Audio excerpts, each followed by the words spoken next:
Hi, everyone. Thank you so much for joining us today. Good afternoon or good morning, and welcome to The Briefing, brought to you by The Appeal and Now This. My name is Josie Duffy-Rice. I'm president of The Appeal. We're a news outlet that provides original coverage of the criminal justice system, and I am so thrilled to be here with you all today and with our incredible group of guests, including Representative Rashida Tlaib, to talk about her new proposal for an Emergency First Responders Corps as part of the Automatic Boost to Communities Act. So for our first segment today, we're joined by, again, Representative Rashida Tlaib, Colorado State Representative Leslie Harrod, Austin City Council Member Greg Casar, and Tim Black, who's the Operations Coordinator at the White Bird Clinic in Oregon. So I'm going to go first to the Congresswoman, but first for a real introduction. Since 2019, Rashida Tlaib has been the U.S. representative for Michigan's 13th congressional district. The district includes the western half of Detroit, along with several of its western suburbs and much of the downriver area. A member of the Democratic Party, Tlaib represented the 6th and 12th districts of the Michigan House of Representatives before her election to Congress. Representative Tlaib recently introduced the Automatic Boost to Communities Act, otherwise known as the ABC Act. The act would provide every person in America with a preloaded $2,000 debit card to be recharged with $1,000 every month until 1 year after the end of this COVID-19 pandemic. And it would also establish an Emergency Responders Corps, which would perform affirmative outreach, knocking on every door, using mobile resource stations, and actively striving to reach people who are the most vulnerable. So thank you so much for joining us, Representative. Well, thank you so much for having me. And I have been sharing what this incredible, not only the Appeal, but Now This and Justice Collaborative Initiative coming together to talk about this global pandemic and some really transformative solutions to address just the kind of harm and pain that so many of our neighbors are going through beyond sound bites. And so I really do appreciate this kind of in-depth dive into what is actually happening on the ground to really put a true human face to it, and then talk about these bold ideas that I really do believe is possible, especially again, during this crisis. All of you know the Automatic Boost to Communities Act, and I'm really so pleased that there's local advocates on the ground that are so supportive of this. It's actually $2,000 on debit cards during the pandemic. And then it would be a year after the pandemic, they would get $1,000 recharge on these debit cards. You know, a lot of people ask me, well, why the debit cards? And I tell them, I don't think you realize just how many of our neighbors and folks across this country are underbanked and unbanked. And even those that are banked are, to be honest, being, screwed over by some of the banks with fees and all these kinds of things. So they're not getting the total amount. There's all these kinds of layers of bureaucracy that I feel like we need to be able to take out of the equation. So again, it's direct money to people without anybody trying to profit off of it.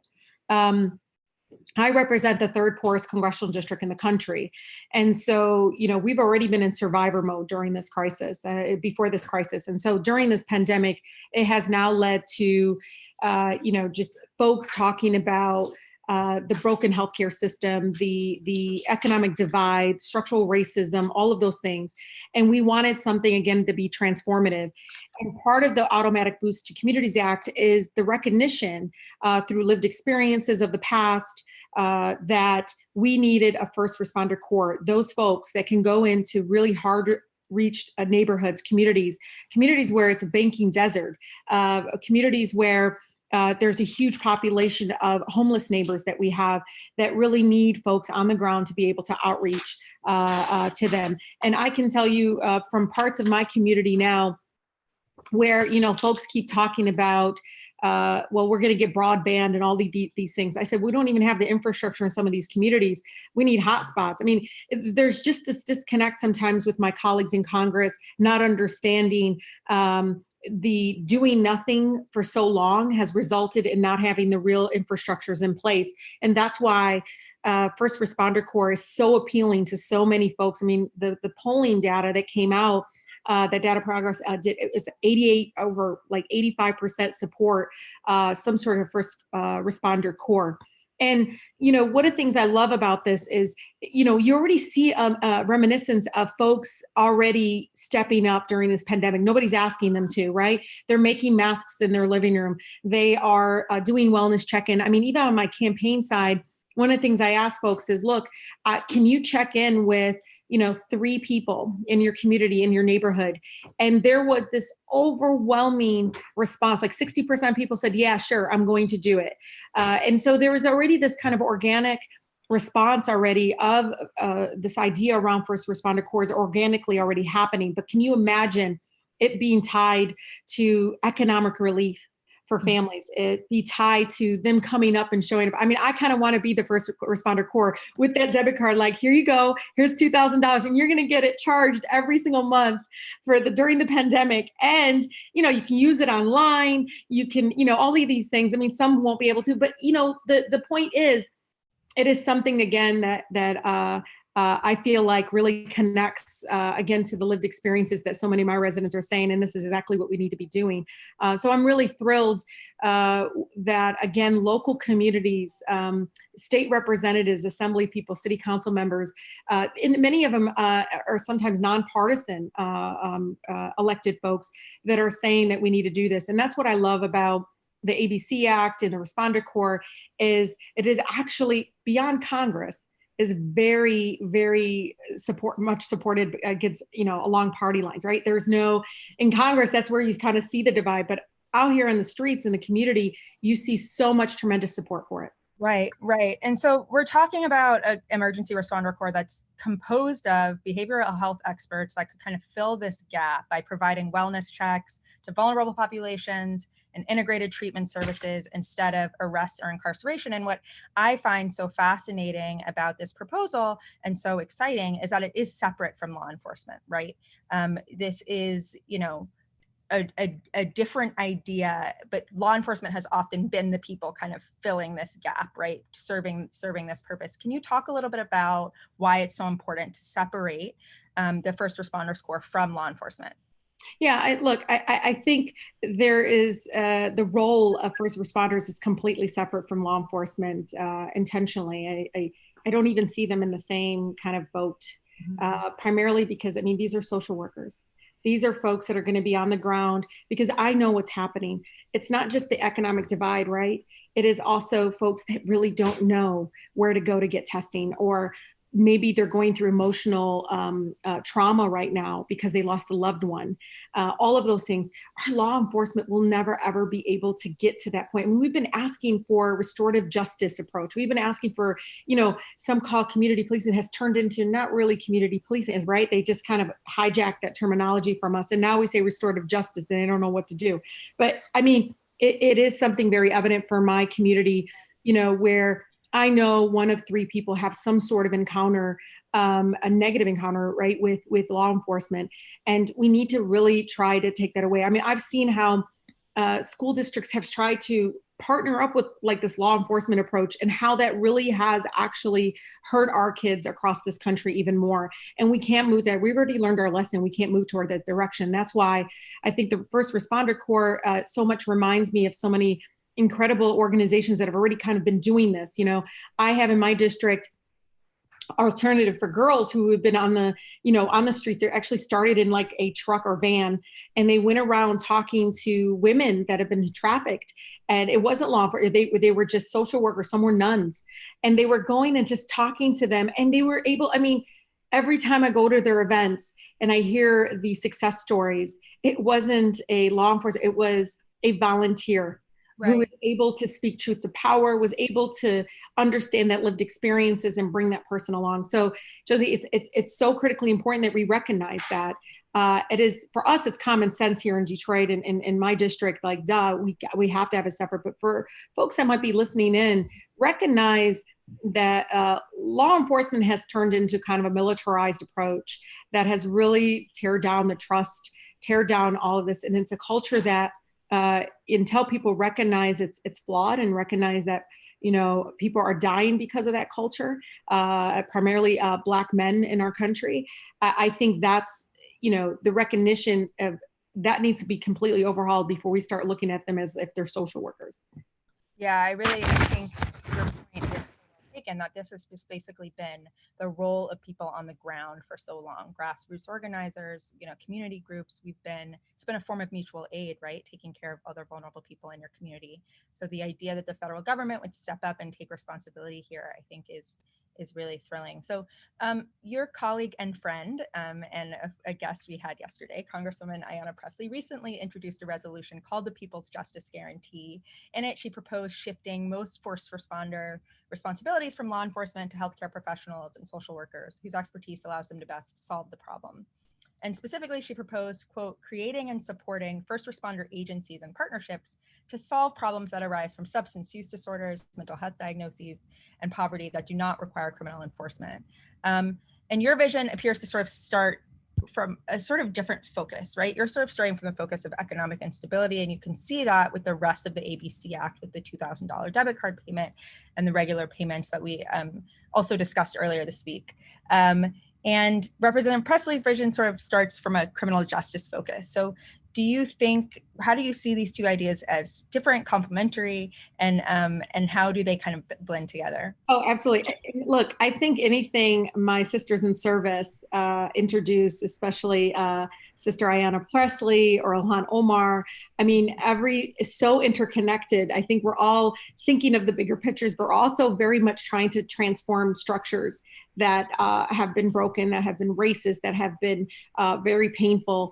And so if you ever look, one of the commonalities is it's tearing down some of these structural racism and these structures that are in place that really, really target poor people.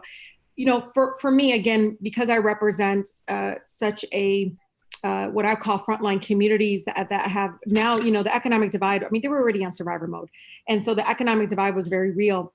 I know so much of the economic instability, the fact that they've been disconnected from economic opportunities, all of that is so interconnected with mental health, with, so much of the other trauma that comes with not being able to take care of your family, being hungry. I don't think people realize the trauma of that, the just uncertainty and anxiety that economic instability creates. And I know that when that person shows up with that debit card, it is the person that is the ABC Act, first responder, that they're not just coming with, hey, I'm here, I love you, you matter, that you deserve human dignity, all of those things. But I actually have something substantive, like something that will transform your life right now. Here it is. And this is going to help you feed yourself, take care of yourself, pay your rent, whatever it is that is really, weighing down on so many of our families right now. And again, I mean, seeing the tremendous amount of support out there already about it. I mean, it is so common. And some people think, wow, it just seems so simple. I was like, yeah, sometimes I think when we do take a deeper dive, we start choosing winners and losers. We start making up these excuses, and that sense of urgency dwindles away when people get bogged down with some of these things that I feel like very, very much are not centered around people first.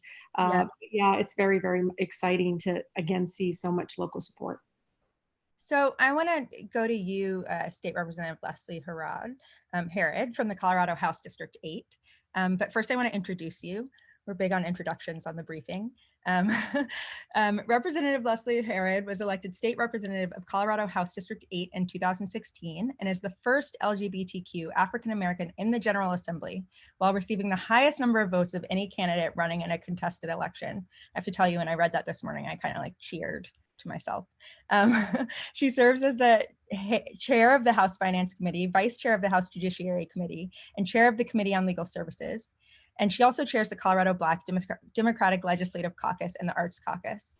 Since her election in 2016, she has sent 58 bills to the governor's desk, marshaling through numerous pieces of legislation addressing criminal justice reform, mental health and substance abuse, renewable energy, youth homelessness, and civil rights protections. And she's long advocated for CAHOOTS, we're going to talk more about CAHOOTS just briefly, and emergency response programs, including facilitating bringing the emergency response program to Colorado. So thank you so much for joining us. Thanks for having me. So can you talk a little bit about what ways you've seen this issue evolve over the past few years and what you've done towards bringing Emergency Response Corps to Colorado? Yeah, well, in Colorado, I think we have a unique situation with our budget.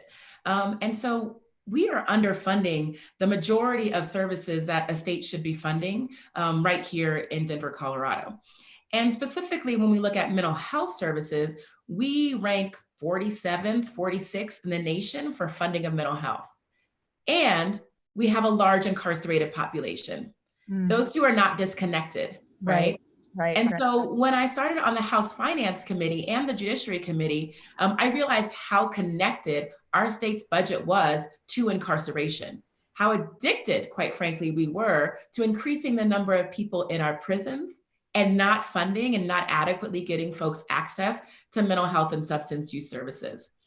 And so, as a new legislator, I worked really hard to bring more attention to this issue and ensuring that offenders and those in our communities have access to mental health and substance use services. But it became a band-aid approach. It became, maybe 10 to 100 people within our entire Department of Corrections had access to some level of mental health services. That was not enough. And when we talk about community-based services, it was almost non-existent, especially if you couldn't pay $100 for a mental health session. Mm, And so what we looked at doing and what I ended up running was actually a citywide ballot measure called Caring for Denver. And what Caring for Denver did was ask a really simple question. Denverites, would you support a 25-cent sales tax increase on $100 to provide mental health and substance use services for yourself, your friends, your families, and your neighbors? And I was told by everyone in government that that couldn't happen, that it wouldn't pass, and that no one would support it. Well, Denver showed them wrong and came in and supported that ballot measure by 70% of the vote. wow. Yeah, Wow. now we have the Caring for Denver Foundation, which is the second largest foundation in the state, specifically to fund mental health and substance use services. We are funding about $30 million a year now that goes right into our community, and we got started this year. That's incredible. That really is amazing. And we're talking about sort of all the different levels where this could happen, right? The federal level, the state level. We'll talk about the local level soon. You also authored this legislation that funds a pilot community response program called STAR. Yeah. I was hoping you could talk a little bit more about that program, what it will do, how you got it through, and how you hope that it will help in the end. Well, yeah, on the Caring for Denver journey, I will tell you, I visited multiple communities that were doing this right.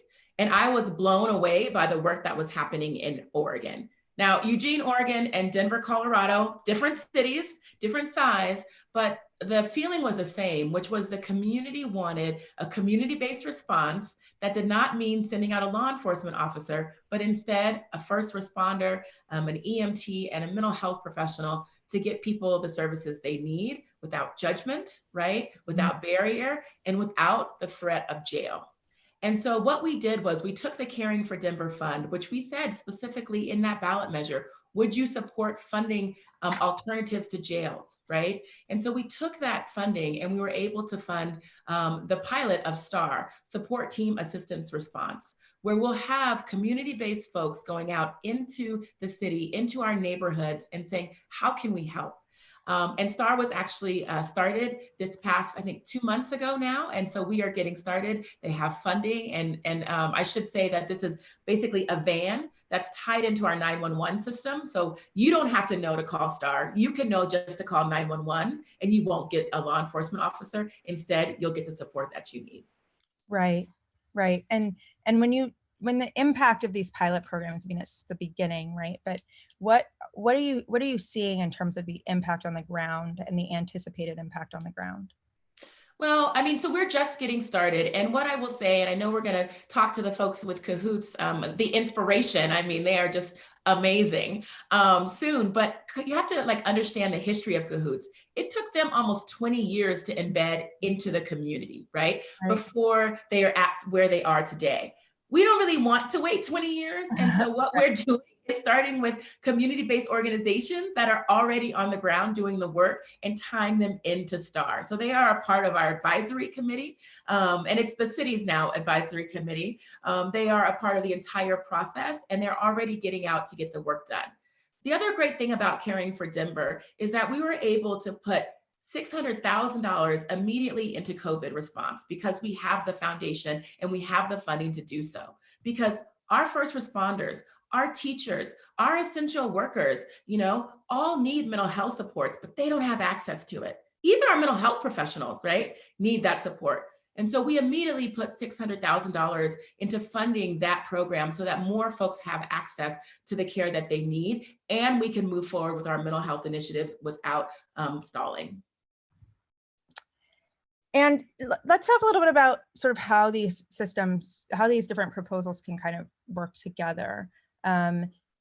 Because I think it's important for people to understand what the impact of federal assistance with expanding these kind of programs can be, and how that would sort of benefit people in the community. So can you talk a little bit about what the impact of a federal expansion here would mean?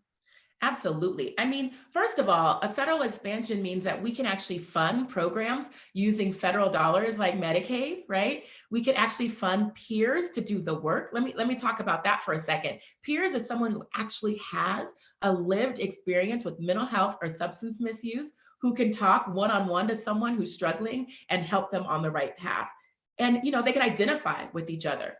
Peers are funded so low right now that we have to use local dollars to support and fund additional money for those people, or else they're making not enough to even live in our city, right? And so what real federal support means is that we will be able to take this model and not only pilot it in our communities, but fully expand right away, get on the ground, decarcerate, right? Decarcerate and get people the help that they need. And so federal support is so important for the funding, but it's also so important for the model to say, listen, we can tie this into 911. We can tie this into our community-based services. And we actually don't need law enforcement to be the first ones to respond. We can work in partnership with them, sure. We can work in partnership with a lot of folks, but that's not the goal. The goal would be to have community-based services responding to the community's needs. And we need federal support to do that. Right. Thank you so much. I'm going to move on and ask you some questions, Greg. We have Greg Casar here. He's an Austin City Council member and movement organizer. He's the proud son of Mexican immigrants. He is the youngest person ever elected to the Austin City Council. I thought you looked very young. Prior to serving on the council, he organized alongside immigrant workers at Workers' Defense Project, one of my favorite organizations. As a council member, he's championed the paid sick days law that passed in Austin, San Antonio, and Dallas, and what the Austin American Statesman called the most progressive labor policy for the entire state and possibly the American South. As a Georgia resident, I can confirm that. He's authored Freedom City policies that reduce discretionary misdemeanor arrests by 75% in Austin. He passed the Austin's Fair Chance hiring law, decriminalized homelessness, repealed the juvenile curfew, ended low-level marijuana arrests and fines. And he's organized alongside a broad community coalition to achieve a unanimous rejection of Austin's Police Association contract, which I think for people unfamiliar, that the heft it takes to get something like that done is just remarkable. So thank you so much for joining us, Greg. Yeah, no, I have to say, I read you all's bios and I'm like tired at the end of the day, but I don't understand how you guys are getting so much done. It's quite remarkable. There's a lot of things to get fixed. Yeah, there is. So can we talk a little bit about why you worked to create this emergency? We've talked about the federal level and the state level, so let's talk about the local level. Why have you tried to create this emergency response corps in Austin? Yeah, at the local level, we see the local impacts of our failures every day. In my second year on the city council, the police got a 911 phone call because there was a teenager naked out in public. The police showed up, and within seconds of encountering him, they shot and killed David Joseph. He was 17 years old. He loved sports. He was about to graduate from high school. He's the proud son of a Haitian immigrant family, and he was naked because he was having a mental health crisis. His killing was senseless and horrific and inexcusable. And his story is like the story of so many other people in our city and across our country. Someone else whose story I want to share is Tanya Silva, who's a community college student from East Austin. She essentially called EMS on herself. She got someone to call EMS for her because she was off her medication. but police showed up instead. And when she refused to quote unquote follow orders because she refused to let go of the little dog that she was cradling, she was arrested. And because she's undocumented, that sent her, because we're in Texas, to an immigrant detention center and on the path toward deportation. It's just unconscionable. And so David's family and Tanya's family have been powerful advocates for police reform in so many ways. And they are why our local movements have prioritized this. And they're the reason that we prioritize this and have started trying to make some of that change. We know that this isn't the only police reform we need, and they've been fighting for so many, but in particular, they have been talking about transferring the responsibility of mental health response from policing to behavioral health experts. Because in local government, we rely on policing really as our main governmental response to a problem. And that has been a horrific failure for people like David and Tanya. So if we actually care about public safety, we need to fix what's working, because police don't solve mental health, behavioral health experts do. Policing can't solve homelessness, homes do. Policing doesn't solve addiction, treatment and care does. And so we've put in millions of extra dollars from our budget that we've essentially traditionally sent to policing into other public safety initiatives. We have a community health paramedic program where people proactively go and talk to folks that have mental health issues or who live on the streets or who need other forms of help. We've hired a clinician at 911 whose job it is to triage calls that might be going to policing and instead diverting them to mental health response. Our goal soon enough is for when you call 911 that they would say in Austin, do you need police, fire, EMS, or mental health? And we need to continue transferring those responsibilities. But I also want to be honest with folks that it's not easy and we're really, really far from the goal. As Leslie mentioned, it's a long process to deconstruct what we have and build something new, but we can't wait. And so I'm not here to tell you that we've got it figured out, but that the organizing has to be constant and that it's part of this bigger project to actually have a different response to things that can't be fixed by policing. So I think some of the important context here is the homelessness crisis that is, hitting cities nationwide, but I think Austin in particular. Can you talk a little bit about the homelessness crisis in Austin and give that context to our audience? Yeah, we like to pride ourselves as a progressive place in Texas, but we are suffering from so much inequality and such a rapid rise in housing prices. When I was growing up, Austin was the cheap city in Texas, and now we're the most expensive one. So our city council collectively picked as one of our strategic goals to address homelessness. And our city auditor got tasked with looking at what we were doing. And she found basically two things. One, that we needed to invest so much more in publicly owned or publicly supported permanent supportive housing to address homelessness. And two, that a lot of the things we were investing in, like giving 18,000 tickets for being homeless in the course of 2014 to 2016, that it was entirely counterproductive because getting arrested, not being able to pay a fine because you're poor, having an arrest warrant out makes it harder for you to get housing. We have like this delusion that jail is somehow a home or that punishment is somehow help, but it's not help. So we repealed all of those laws. And now in the midst of COVID, especially, we are buying and leasing up a lot of these empty hotels, things we should have been doing all along, but recognizing we actually need to house people. And then we're providing direct cash assistance to people who are left out of the CARES Act and banning evictions so that we don't wind up with a worse homelessness crisis because of COVID. I think it's, people are always surprised to hear just how many laws there are basically banning being homeless, right? That are crafted just to make it more difficult for you to get on your feet if you're not on your feet. And so just the mere fact that you guys have repealed so many of those laws is such a huge step, and it's great to see what's going on in Austin. The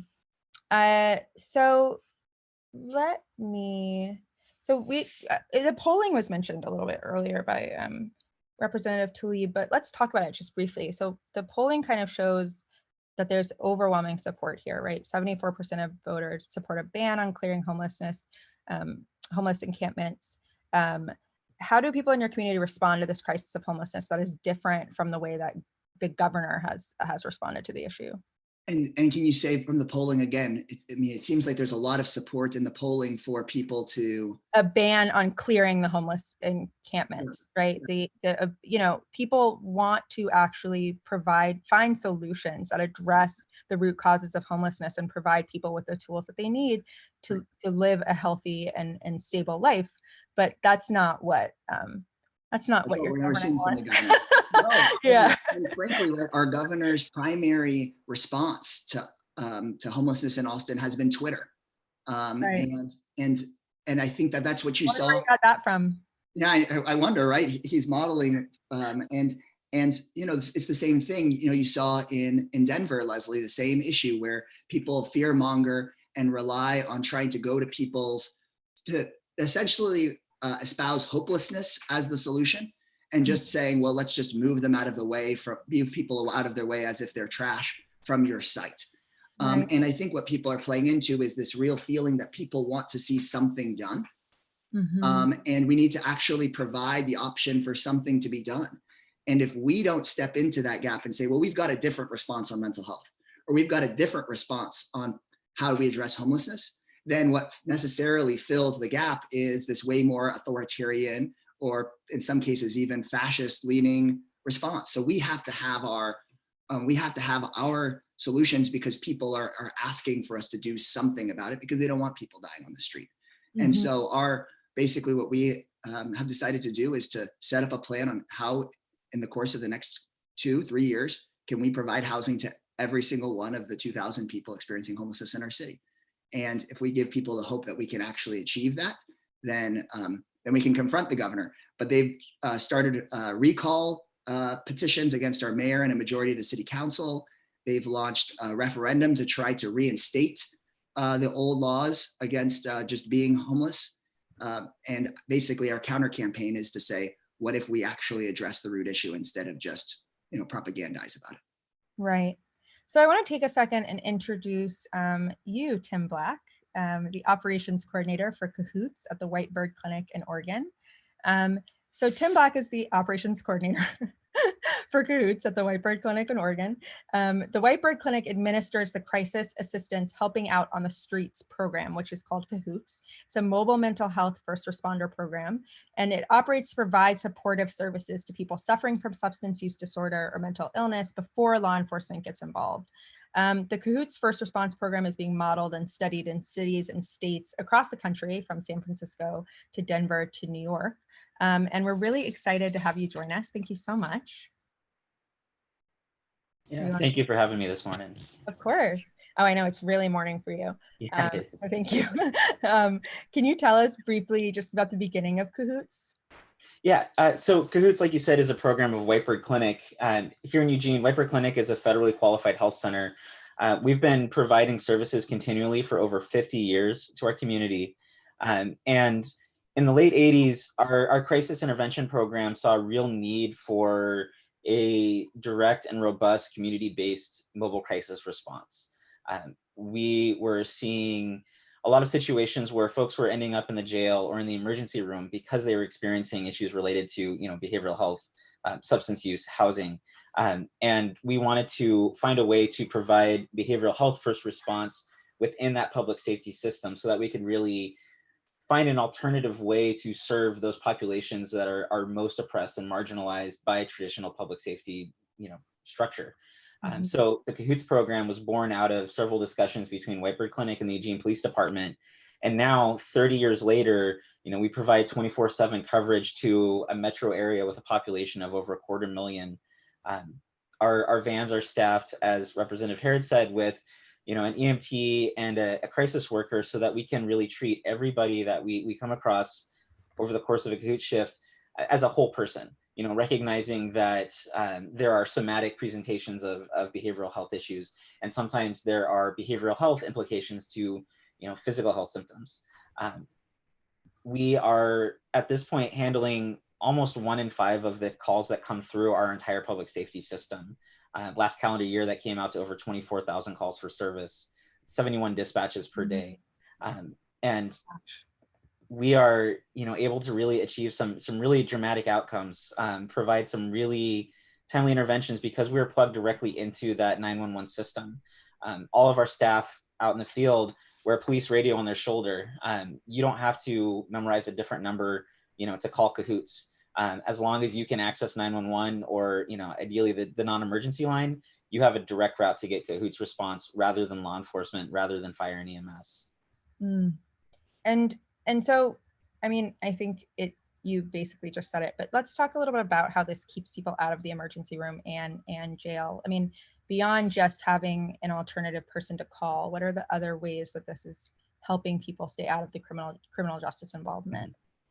So a lot of the calls that Cahoots responds to generally fall under kind of either categories of quality of life crimes, where the only difference between me and a person having a beer in the park is the fact that I have 4 walls and a roof to drink my beer in. Mm-hmm.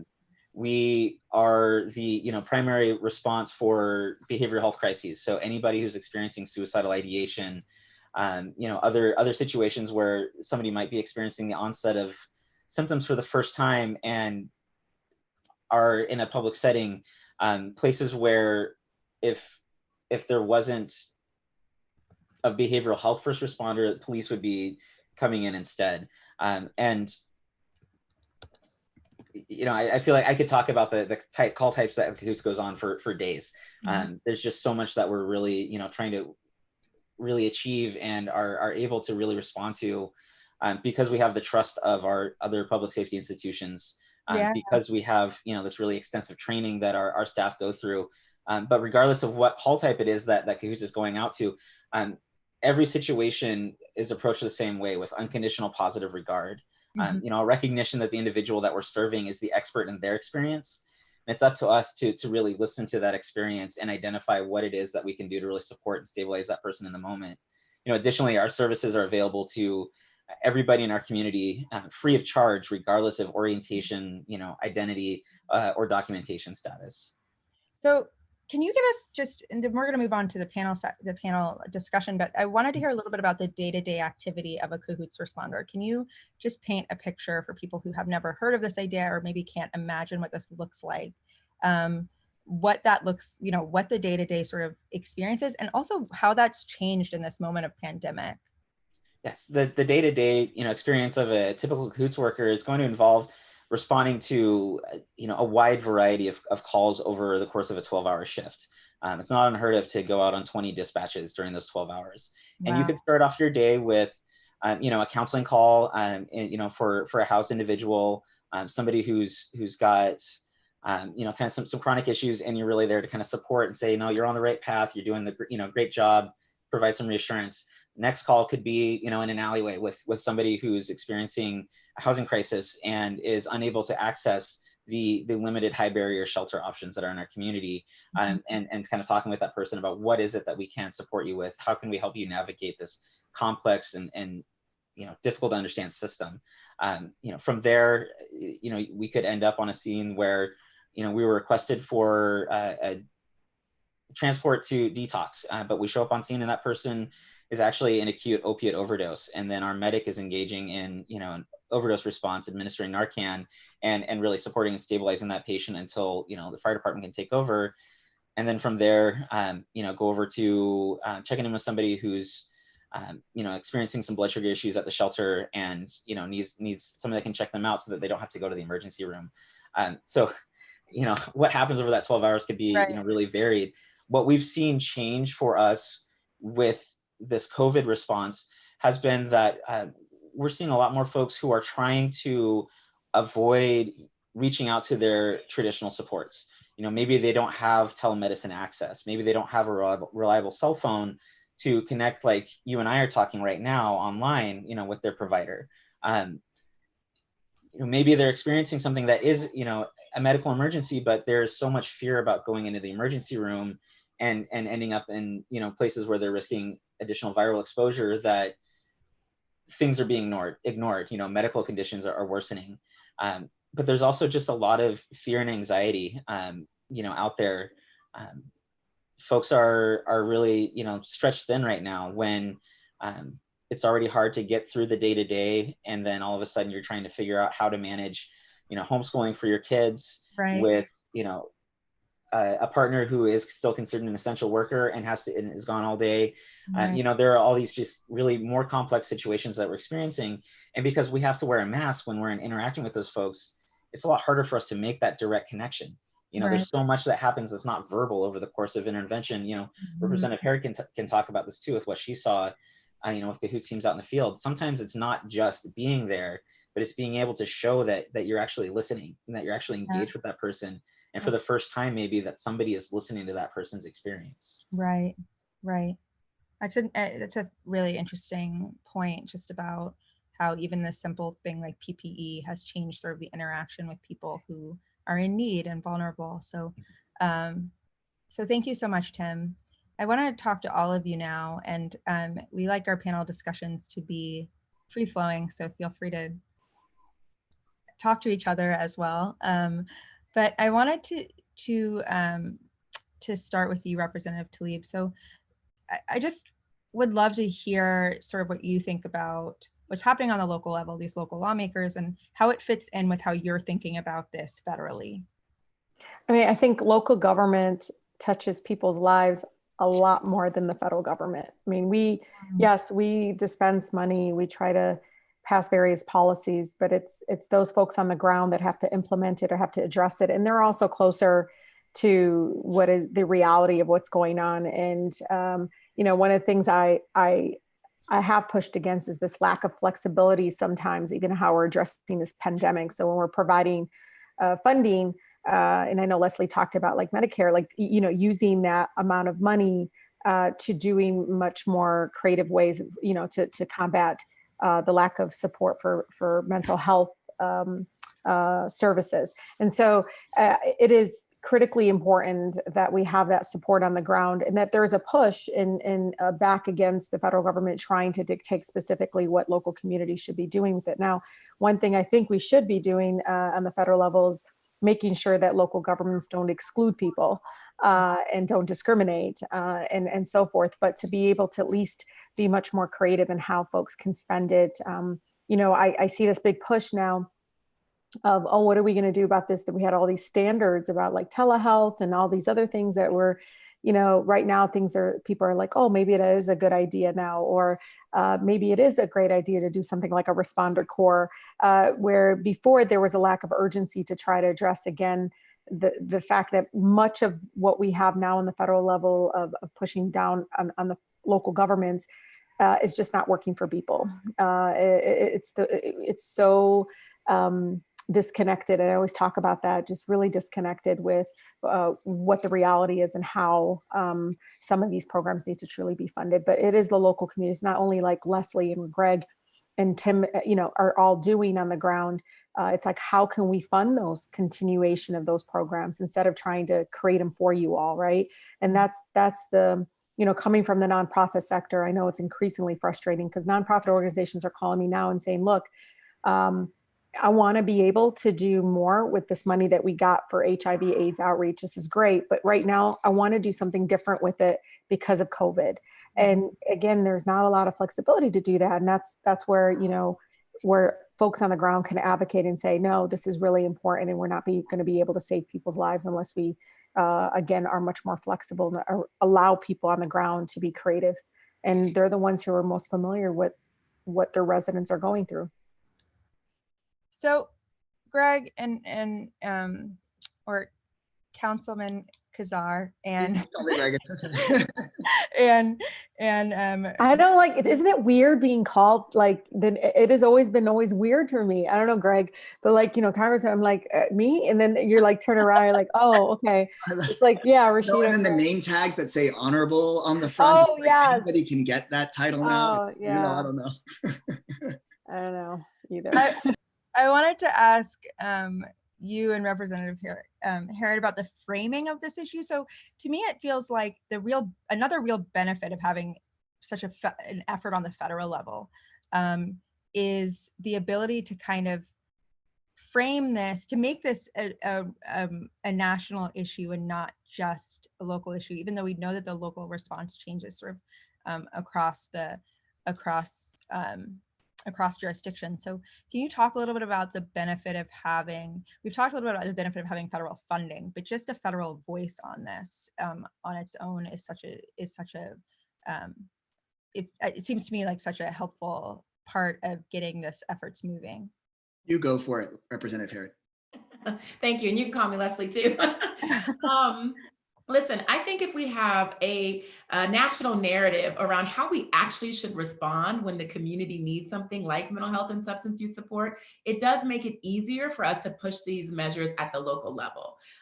You know, I think we have to change the framework of how we respond, because as Greg said, we're not going to incarcerate ourselves out of addiction, right? We're not going to incarcerate ourselves out of mental health and substance use issues. But we will, if we will be able to do better if we actually have treatment.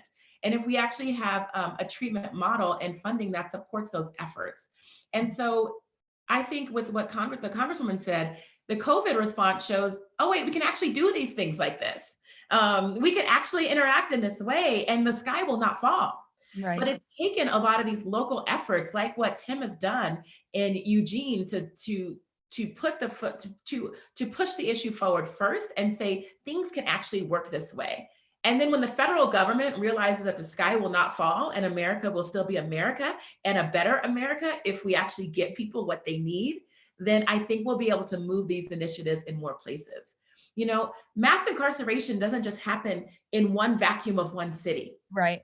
It's happened for generations across this country. And if we don't address it in that way, right, a country-wide way and ask the community what we need, then we won't be able to move forward as quickly as we need to rebuild our communities. So I do think it's important to have a federal voice on this issue. I'm very grateful to the Congresswoman for leading in that voice. And I hope everyone's listening so that we can change the dialogue, but it will take community-based support. It's not easy. There's a lot of folks who think we shouldn't be doing it this way. There's a lot of folks who think a man outside naked broke the law and they had every right to shoot him, right?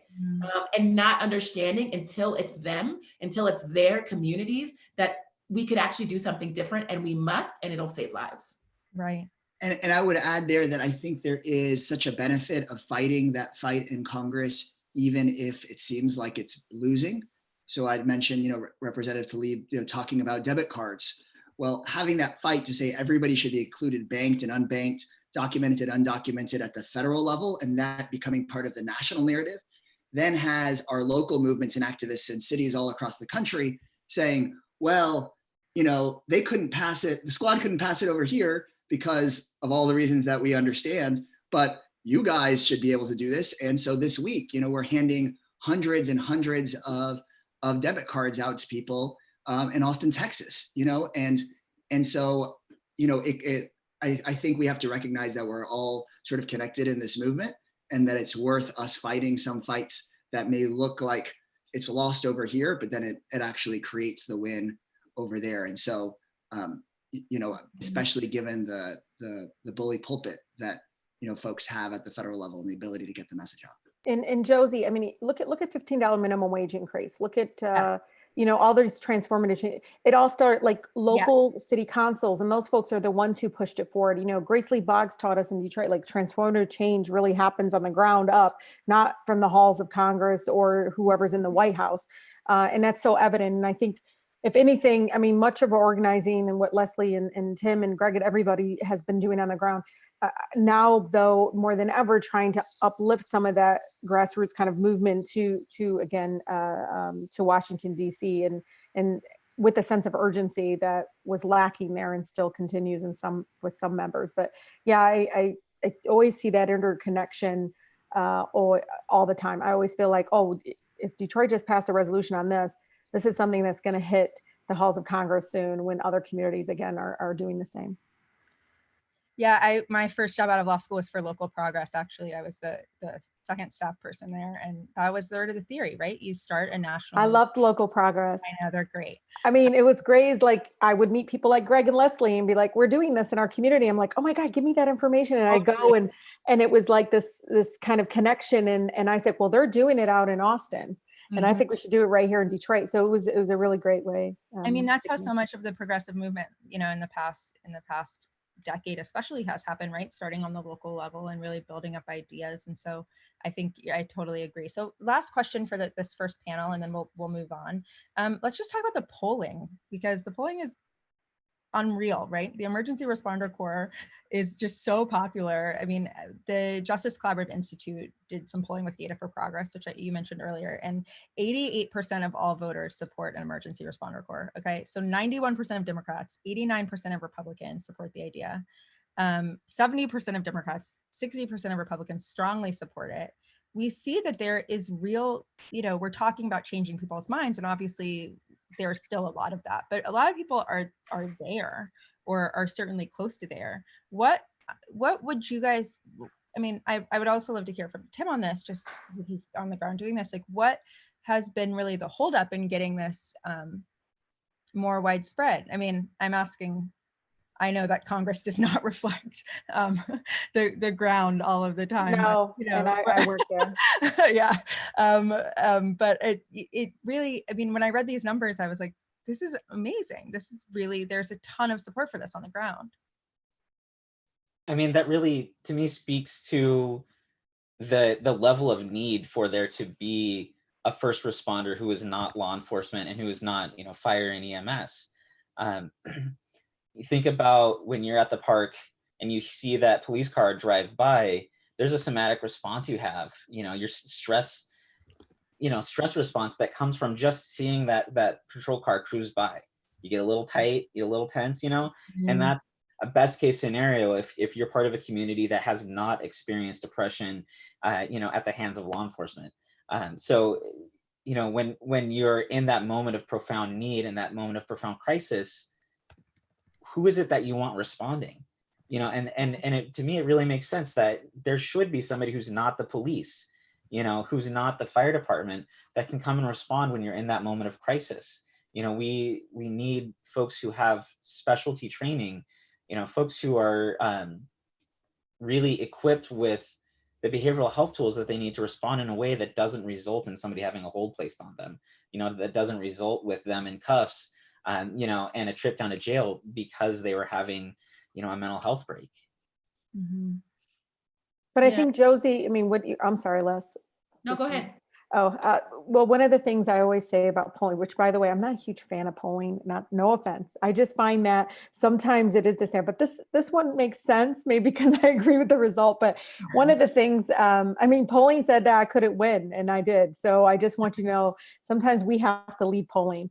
But one of the things that I think is, that's why you see Republicans, Democrats, all this widespread, is because everyone agrees that government should be about people. Mm-hmm. Everyone. So I don't know how many polls have done, should we bail out corporations first? Should we focus on the airlines versus, so I wish there was polling out there that said, hey, what was passed out of, the leadership of Mitch McConnell and everything, how much support out there on the ground among even Republicans, how they support it, again, outside of the halls of Congress. But yeah, the reality is, government, it should be about people. People want government to be about them. And that's reflective in what you see in this poll. Yeah. And I'll say that I think the polling has really shifted, because mental health and substance use isn't just affecting one type of person, right? It's not just affecting one neighborhood or the Black and brown community. It affects us all. And so I think that, when people have started to have real conversations about their mental health and substance use challenges, when they're honest about their family members. I mean, my sister has been struggling with addiction for 30 some years and has been in and out of the criminal justice system my entire life. And I think that her outcome would have been different if she would have had actual mental health and substance use support at the beginning, as opposed to incarceration after incarceration after incarceration. And so with what's so interesting about these civilian corps and what Cahoots is doing is, when I went on a ride along with Cahoots, multiple calls, we had law enforcement respond and Cahoots. And there was a communication, an unspoken communication between Cahoots and law enforcement, where Cahoots basically was like, I got this. Law enforcement stepped back. Cahoots literally got down on one knee to help out this person who just needed to be connected with, who needed to feel safe and needed to get back on his medication, right? And they stayed on scene with him. We stayed on scene with this person for 2 to 3 hours. And what Tim didn't mention was the fact that Cahoots then on that same day goes back. They check in. They're able to take someone to their appointment the next day, right? They're able to see if the family's doing okay and what other supports that they need. They're able to spend that time. If Cahoots didn't respond, that person would have been on a 72-hour hold, which is terrifying, right? Or in jail. And all of those take up much needed resources, financially, of course, for a city and a state, but most importantly for a community and an individual. That is something that really breaks up communities and breaks up people when you put them behind bars because they had a mental health break, right?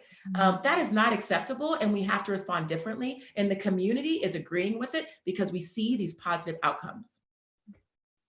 Great. That's the perfect way to wrap this first segment. Thank you all so much for joining us. This has been, I mean, incredible. And I learned a lot. I know everybody watching learned a lot. And we just really appreciate your incredible work on this. We're going to move to segment 2. Greg's going to stay on with us. And in just a second, I'll introduce everybody from segment 2. So thank you so much, everybody, for joining us. Thank you all so much for your important work. Thank you, Tim. Really, really excited. I'm going to send it all to my city council members. Thank you. Bye. Thank you.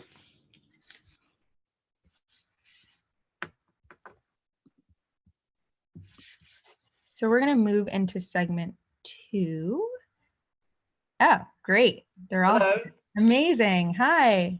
Hi. Thank you so much for joining us. So we're going to start with, I'll do a quick introduction, basic introduction of our 2 new guests, and then go a little bit further. But I wanted to introduce Judge Lina Hidalgo of Harris County, Texas. Hi. And we also have Dr. Gavin Yamey of the Duke Global Health Institute. Hello. Hi. And we're going to start, and we also have Greg. Greg, you're a regular now, Greg. You've been here, you know, a whole hour, so no introduction needed. So Dr. Yamey, we're going to start with you, but I'm going to just give a slightly longer introduction so everybody knows just how incredible your work is. Gavin Yamey is the director of the Center for Policy Impact in Global Health and the associate director at the Duke Global Health Institute. He serves on 2 international health commissions, the Lancet Commission of Investing in Health and the Lancet Commission on Global Surgery. He's been an external advisor to the WHO and to TDR, the Special Program for Research and Training in Tropical Diseases, and he's published extensively on global health, neglected diseases, health policy, health disparities. So right now, I'm sure your knowledge is really coming in very handy. I wish I had some of it. Thanks so much for having me. I'm really delighted to be on this wonderful show. Appreciate it. No, we're so glad you're here. So can the governor of Texas, Governor Abbott, has a plan to reopen Texas. I'm in Georgia. My governor also has a plan to reopen Georgia, which is already kind of on the move. Can you talk a little bit about whether or not you think this is a good idea and why? Yeah.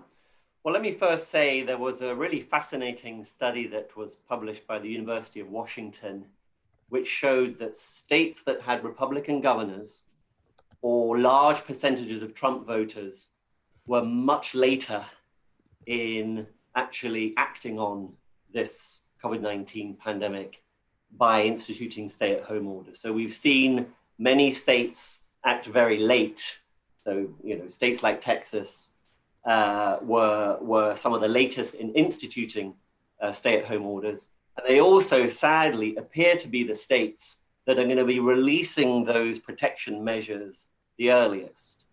From a public health point of view, leaving politics completely aside, it's a very bad idea for Texas to reopen its economy and end the stay-at-home orders, because there are 4 things that you absolutely have to have in place at a bare minimum before you can, turn off the fire extinguisher, if you like. These stay-at-home orders are really just fire extinguishers, and you cannot turn off the fire extinguisher unless you have 4 things in place.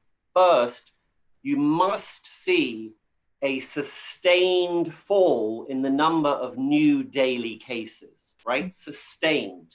Plenty of experts say it should be at least 14 days where you need to see a sustained fall. So you may have 100 new cases, The next day you want to see, say, 90, the next day 80, 70, and so on. That's number one. Number two, you need to have mass-free testing so that you can identify people who are infected.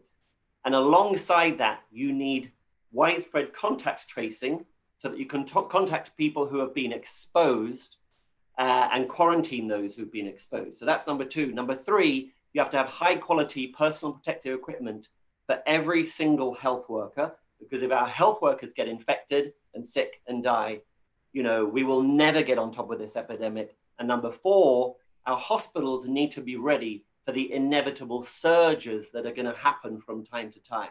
Texas has none of those four things in place. Right. I just ahead of today looked at the number of new cases, and I looked at it from different sources, just to be absolutely clear, from the main source that we're all using, the Johns Hopkins tracker, but also actually I went today to Texas's Health and Human Services website. And in the last 3 days, we've seen a rise in the number of new daily cases and a rise in the number of new deaths. So May 27, 666 cases, May 28, 874, and yesterday, 883 new cases. The idea that you're going to turn off the fire extinguisher when your epidemic is continuing to rage out of control, this is an uncontrolled epidemic in Texas, is absolutely misguided and is really going to put people at risk, and it's going to put vulnerable people at risk the most. I was just looking at Harris County in Texas, for example. It has 500,000 people who are over 65. It has almost 1 in 5 people who are below the poverty line, 1 in 10 who are uninsured, 46% minority. What the governor is doing is putting people at enormous risk. Yeah, thank you so much, Dr. Amy. And let's move to you, Judge Hidalgo, because you're the chief executive for Harris County, Texas, which has a population again of nearly 5 million people. It's more populous than over half the states in the U.S. I think at last count, you guys are the 3rd biggest county in America.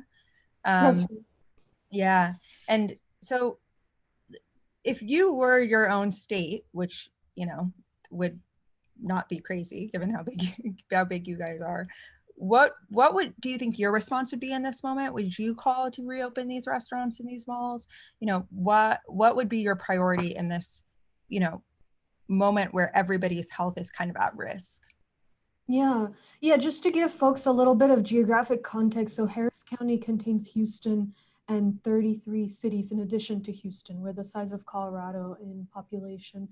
And as you guys have been discussing, the response to the pandemic has very much fallen on the shores of local governments, not just here, but around the country. And particularly for us in Texas over the past, almost 60 days at this point, we've been making decisions that in other states were made by the state government. And so I made the decision early on to close bars and restaurants. The first thing was stopping the rodeo. We've got, the largest rodeo in the world. So that, then ahead of one of the first counties in Texas and in the nation to institute the stay-at-home order, an order to wear masks, which became its own sort of political sideshow, and I'm happy to get into that.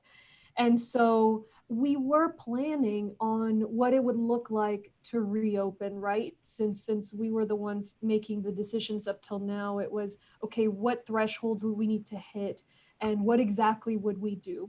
And so what's happened now is the timeline has been accelerated. So the governor has said things need to begin reopening tomorrow.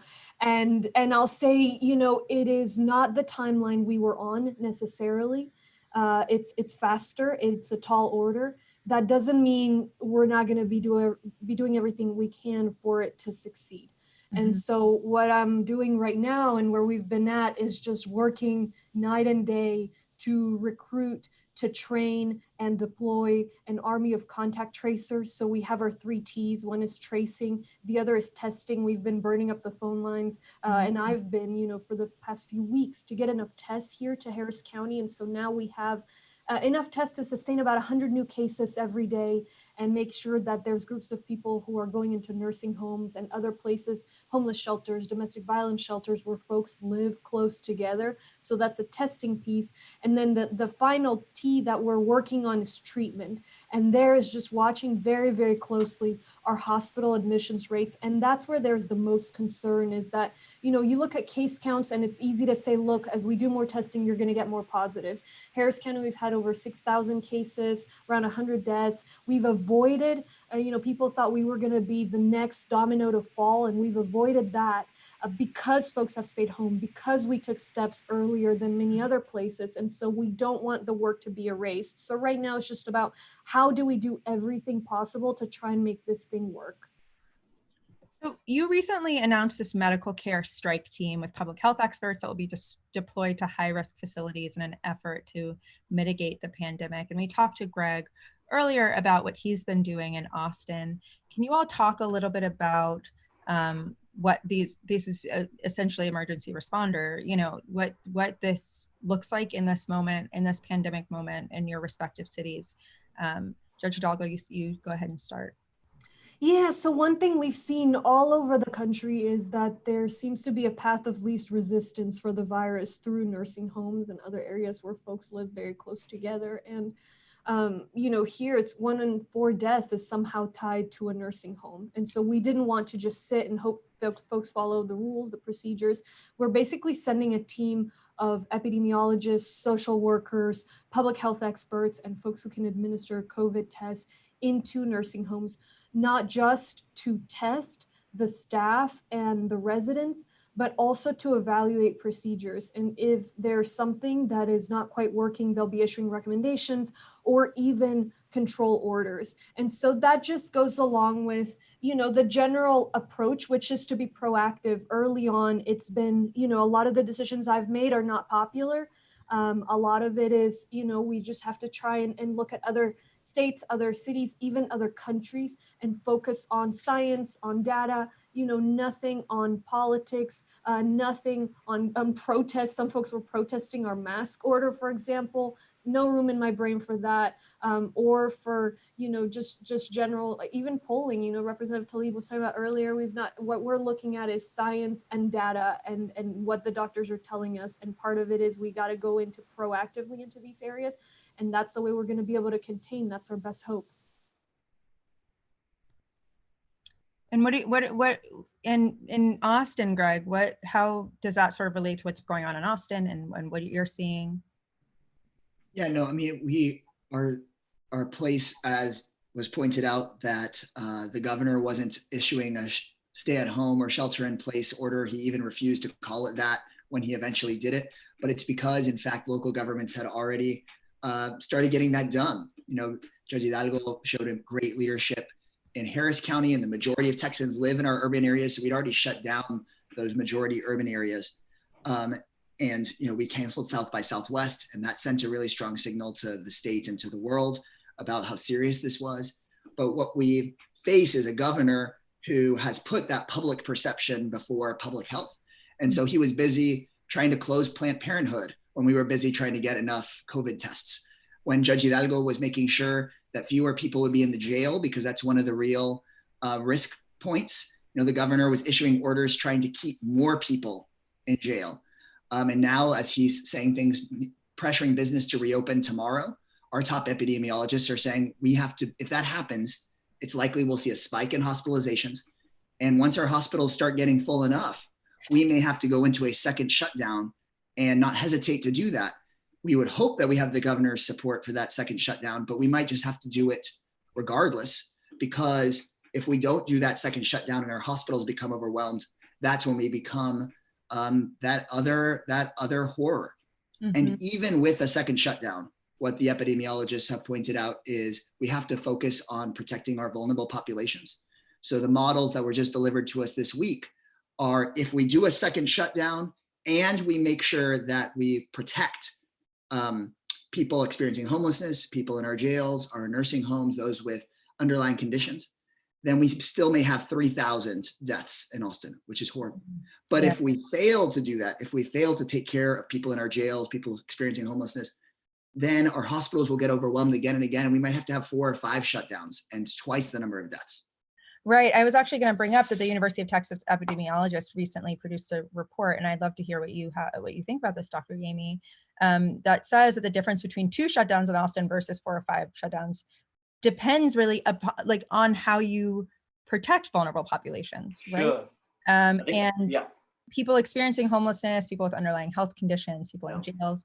So, you know, what Dr. Yami, what is sort of your immediate feedback to those estimates? And then for Judge Hidalgo and City Councilman Casar, what is the governor's plan for this? Is there a plan? And without a plan, what else is the city and the county doing? I mean, there's so much that you all are already doing, but I'd love to sort of hear how this vulnerable populations issue in particular. Thanks, Josie. So that's absolutely right. If you look at where the 8 largest outbreaks or hotspots are right now in the United States, 8 of them are in jails or prisons. And I think it's really critical to realize that when you have outbreaks in prisons and jails and ICE detention centers, juvenile detention centers, that actually inevitably is going to also mean spread to the broader community because of the churn, the in and out of people going in and out of prisons and jails. So whenever you are trying to develop a plan for the control of this epidemic, or indeed worldwide, the control of the pandemic, you have to think about people in so-called congregate settings. You have to think about vulnerable people. You have to think about the marginalized, the homeless, those who are incarcerated. I mentioned yesterday on this show that in Singapore is held up as an example of a country that did very well in controlling its epidemic, but it forgot about migrant workers. And there's 300,000 migrant workers living in appalling conditions, 20 people to a room with no social distancing and no hand washing. They've now got the worst epidemic in Southeast Asia. So, you know, we have to obviously act to protect people living in prisons and jails. In and of itself, that's a human right, but we also need to do so as part of a wider strategy to control the epidemic. And if we fail to do so, we will continue to have further rises in new cases, and we're going to probably be trapped in these cycles of lockdown, release, lockdown, release. Right now, we're buying time. The current lockdowns are buying us time to try and get on top of the epidemic, including in some of these vulnerable settings, giving us time to scale up testing and contact tracing, as the judge was saying. And I would add that I really like the 3 T's, and I would perhaps add that it sounds like you've also built a 4th T, which is trust. By using science and using data and protecting the vulnerable, it sounds like you've added a 4th T, which is fantastic. So absolutely, we ignore these kind of out of sight, out of mind communities at our own peril. Yeah, for us, oh, sorry. No, I was actually just going to point out just some of the amazing work that you've already done in just the past couple of weeks. I mean, again, I think you guys weren't on earlier when I was saying I do not understand how many hours you all have in your days, because you seem to have many more than I do. But just in the past couple of weeks, you've worked to provide constituents with critical services, including major new flood control projects, vote by mail, major expansions to testing and tracing, as you mentioned, as well as individual assistance programs that provide support to COVID impacted people. I think, what should the governor be doing on this? And how much could it help you? How much could it be helping local jurisdictions, local municipalities, you and Greg, if he was acting with a little bit more intensity around the severity of this virus? Yeah, I mean, vulnerable populations absolutely key to all of this, right? Because the virus affects all of us. Part of what we've been able to do is produce childcare opportunities for essential workers, match them with that childcare, make sure that they have funding for it. For homeless folks, you know, we ask folks to stay home. Well, what if they have no home? And so ensuring there's a place for them to quarantine. And I know Austin did this in terms of a fund for folks who are most impacted. We've approved funding for that, $15 million for individual assistance for people. And, particularly folks who don't qualify for federal assistance. We've got also a private fund going on. It's already raised $11 million. So Wow. of course, if we, the more support we have at the state and the federal level, the better, on the jails. That's been another issue. It's very, very important. We have 7,500 people in our jail. If 7,500 people or even a portion of those people get sick, then that's it. That's many more times the ventilators and the ICU beds that we have in Harris County. So that's why I've been, I'd issued an order to release folks accused of nonviolent crime. Of course, not releasing anybody into homelessness or anybody who had COVID. And it went about a day before it was challenged legally. And so, and that happened locally, but it's the sort of thing where obviously the more we're coordinating, the better. I've worked very hard to try and coordinate with the state, with our senators across political parties. And what I'm trying to do is maintain that spirit of, look, we've got to solve this right now. Any day, it's okay to yell politics. And what I tell folks the most, especially as folks try and politicize what we're doing, is like, look, if you have a problem with my politics, just bring it up 2 years from now when I'm up for re-election. But right now, it's just wrong. It's disappointing. It's embarrassing. We have to work together. And we can't be politicizing or scaring people. I mean, it was amazing seeing the way folks were trying to whip up fear around these nonviolent inmates, or even around the mask order. And so that's what we have to stick with if we want this to succeed. So I just want to, I'm going to let you all go right after this next question. Although I could really keep doing this all day. I'm going to see if the Justice Collaborative will let me just make this my full-time employment. So one thing we know, and this gets back to your point about Singapore, Dr. Yami, that places like Houston and Austin are home to hundreds of thousands of undocumented people, right? They're not eligible for unemployment insurance. They're not eligible for these relief checks from the federal government, from Trump. And they're also more likely to work in food service or hospitality or other industries where there's been a major loss of jobs. So what are you all doing, or what do you want to do, and what can we do to help support and take care of undocumented families in this moment? What we probably can't expect is that Donald Trump will change the fundamentals of who he is and the movement that, horrible movement he's come from. And so the question is, what do we do in response? My district has more undocumented folks than any other part of the city. And we heard just constantly from constituents, people saying, I don't want to go to work because I know it's not safe for me to go to work. At the time, it was even against some of our orders to go to work.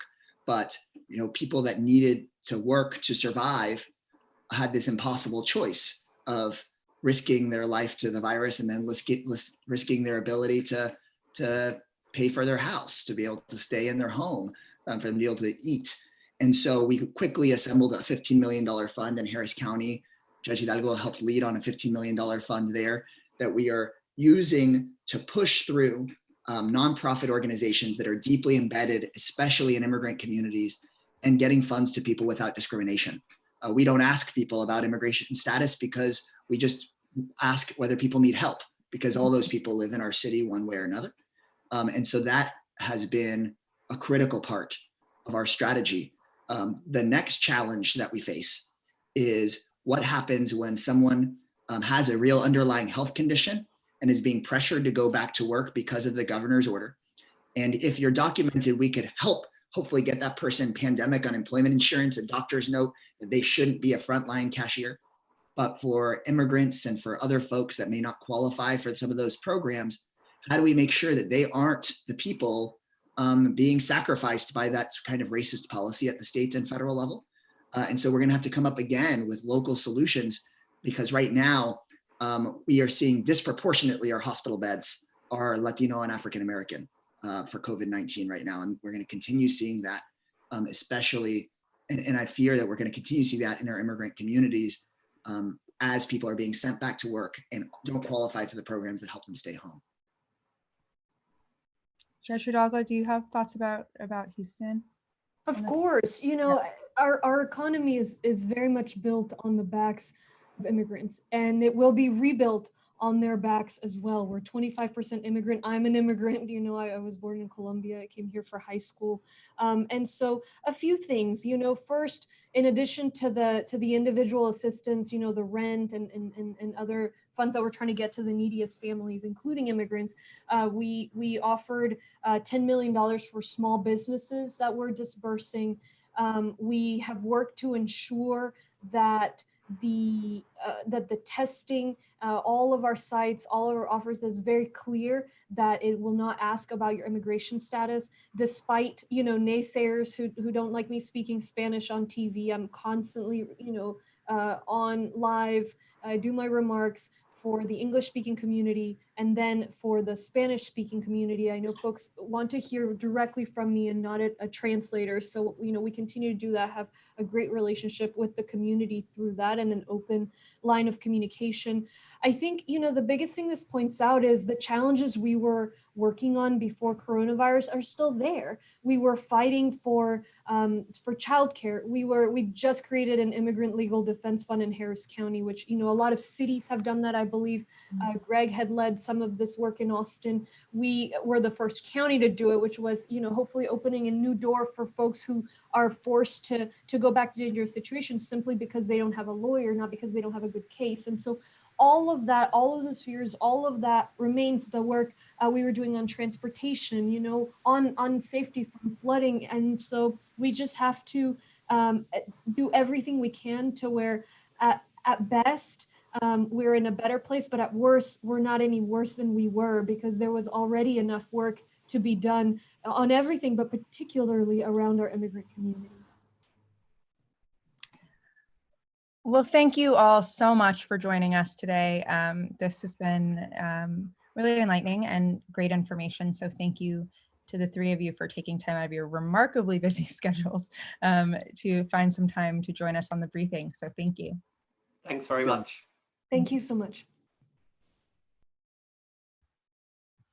And thank you everyone for tuning in. I hope you learned more about what federal, state, and local efforts are happening around emergency responders, and we'll see you tomorrow on the briefing. Thank you so much.